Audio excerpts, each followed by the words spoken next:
The truth is, the scariest part about you is how painfully average you turned out to be.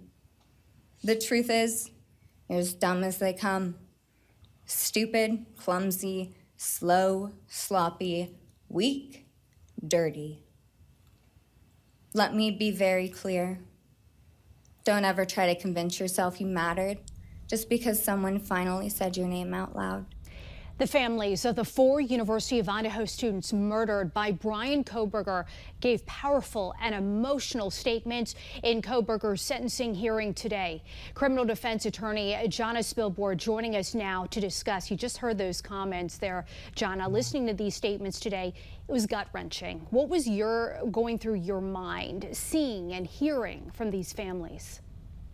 It was hard not to be emotional just listening to these families, but I was really struck by a couple of things. First, how unemotional Bryan Kohberger was. He didn't blink, he didn't sniffle, he didn't shed a tear. He was a deer in the headlights. It's almost as if it were a performance, like he tuned these poor people out. And the other thing that really struck me is they were truly trying to do with their words to him what he did physically to their loved ones. And because he showed nothing, I feel like this poor family almost got smacked in the face by his lack of emotion. But the good news is, in this case, the victim impact statements were not going to change the ruling. The sentence was going to be what it's going to be. So for the families and the friends who spoke, just getting it out hopefully brought them some sense of peace, because Lord knows they're not going to have an explanation as to what really happened to their friends and family members.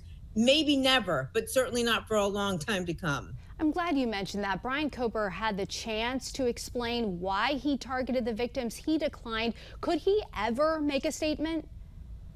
I got this cold chill earlier today when I thought, you know what? Is this guy so cunning, so conniving, so evil that 5 years, 10 years, maybe when his own parents are dead and buried, is he going to figuratively knock on a court's door and say, you know what? You want to know what happened? You want to know why I did it? I'm ready to tell you, but you're going to have to reduce my sentence. Is something like that going to come down the pike? I wouldn't put it past him. I also don't think it will work. But darn, these families deserve to know. And you could tell from their statements, they are dying to know. And that's another sad part of this story. We know Idaho police have released some investigative reports now post-sentencing. The judge decides which documents may be unsealed.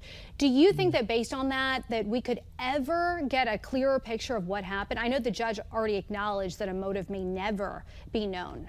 Yeah, and I would agree with that too, because if we had evidence of motive in any of the sealed documents, I think that would have come out. Right, Bryan Kohberger maybe would have made a statement. He is playing that so close to the vest that I got to say, what has been sealed and what may be unsealed will simply be more evidence of his guilt, not motivation of what prompted him to do it. He might take his motive to his grave. In other words, I don't think there's a diary of Bryan Kohberger among the sealed evidence, so I don't believe we're going to see that. And in the meantime, what an enormous loss for these families. Criminal defense attorney Jana Spilbor, thank you for joining us again tonight on the National News Desk.